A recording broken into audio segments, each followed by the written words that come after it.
കഴിഞ്ഞ റമദാനും പരിശുദ്ധമായ ചെറിയ പെരുന്നാളും ഒക്കെ കഴിഞ്ഞ് അതിന്റെ ഓർമ്മകൾ മറയുന്നതിന് മുമ്പേ തന്നെ നമ്മിലേക്ക് ഒരു റമദാൻ കൂടി കടന്നു വരുന്ന വിളംബര മാസമാണ് പരിശുദ്ധമായ റജബ്.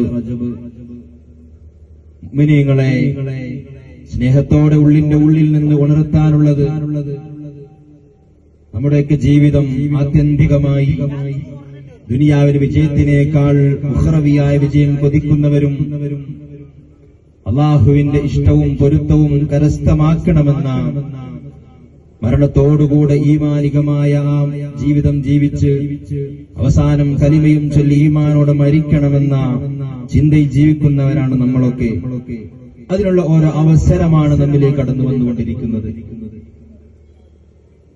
ഏതാനും മാസക്കാലം പല ശുഗലുകളിലും തിരക്കുകളിലും ദുന്യവിയായ ശുഗലുകളിലും പെട്ടുകൊണ്ട് നമ്മൾ നീങ്ങുമ്പോഴും അല്ലാഹു സുബ്ഹാനഹു വ തആല നമ്മെ ഉണർത്തുന്നുണ്ട്.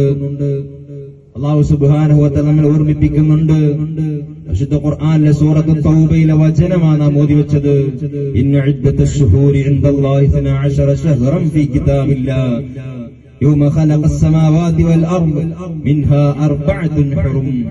അള്ളാഹു വിശേഷണം നൽകിയ മഹത്തമായ 4 മാസങ്ങളിൽ വിശുദ്ധമായ റജബിലാണ് നമ്മൾ എത്തി നിൽക്കുന്നത്.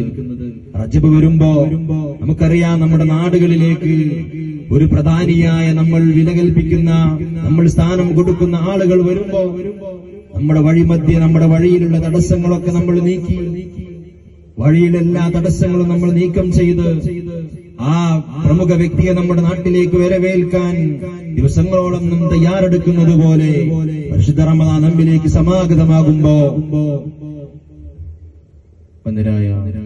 നമ്മുടെ പ്രവർത്തനങ്ങളിലൂടെ നമ്മൾ സഞ്ചരിച്ചുകൊണ്ടിരിക്കുന്ന ഈ ഒരു രീതി, ദിനേന നമ്മൾ ചെയ്തുകൊണ്ടിരിക്കുന്ന തെറ്റുകളിൽ നിന്ന് വിട്ടുനിന്നുകൊണ്ട് പരിശുദ്ധ റമദാൻ വരുന്നുണ്ടല്ലോ, ആ റമദാനിന് വഴിയൊരുക്കി നമ്മുടെ ഹൃദയം ശുദ്ധിയാക്കുക എന്നതാണ് റജബിന്റെ സന്ദേശമെന്ന് എന്റെ മഹല്ല് നിവാസികൾ ഉണർത്തുകയാണ്. അള്ളാഹു അതിന് തൗഫീഖ് നൽകി അനുഗ്രഹിക്കുമാറാവട്ടെ. ദിനേന ചെയ്തുകൊണ്ടിരിക്കുന്ന തെറ്റുകളിൽ നിന്ന് മാറി റജബ് എന്ന് പറയുമ്പോൾ അത് നിസ്കാരത്തിന്റെ വാർഷിക മാസം കൂടെയാണല്ലോ. ആ നിസ്കാരം പതിവായി മുടക്കുന്നവർ നമ്മുടെ മജ്‌ലിസിലുണ്ടെങ്കിൽ, നിസ്കാരത്തിന്റെ വിഷയത്തിൽ അഭാവം കാണിക്കുന്നവരുണ്ടെങ്കിൽ, പ്രസിദ്ധമായ റജബ് നിസ്കാരത്തിന്റെ വാർഷിക മാസം കൂടെയാണ്. ആ റജബിനെ നമ്മൾ ഒരുങ്ങി തയ്യാറായി റമദാനിലേക്ക് പ്രവേശിക്കണം എന്നതുകൊണ്ട് മാത്രമാണ് റമദാനിക്ക് മുമ്പ് തന്നെ നമ്മോട് മുന്നറിയിപ്പുകൾ നൽകുന്നത്.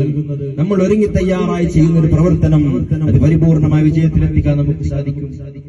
പെട്ടെന്ന് എടുത്തു ചാടി മുൻചിന്തകളും പ്ലാനും ഇല്ലാതെ നമ്മൾ ചെയ്യുന്ന ഏതൊരു കാര്യവും അത് പരാജയത്തിലാകിപ്പോകുമല്ലോ മുഅ്മിനീങ്ങൾ. നമുക്കൊക്കെ അറിയാം, നമ്മൾ വ്യക്തമായ നമ്മുടെ ജീവിതത്തിന്റെ വ്യക്തമായ ഒരു പദ്ധതി നടപ്പിലാക്കുമ്പോ, ഒരു വീട് നിർമ്മാണം നടത്തുമ്പോ അതിന് എസ്റ്റിമേറ്റ് ചെയ്ത് അതിനൊരു പ്ലാൻ വരച്ച് അതിന് വ്യക്തമായ ഒരു പ്ലാൻ പദ്ധതി ഇട്ടുകൊണ്ട് നല്ല അടിത്തറ പാകിയിട്ടാണ് ആ വീട് അതിന് മുകളിൽ നിർമ്മിക്കുന്നത്. അതുപോലെ പരിശുദ്ധ റമദാനിലേക്ക് വെറുതെ അങ്ങ് കയറി ചെല്ലരുത് മുഅ്മിനീങ്ങൾ.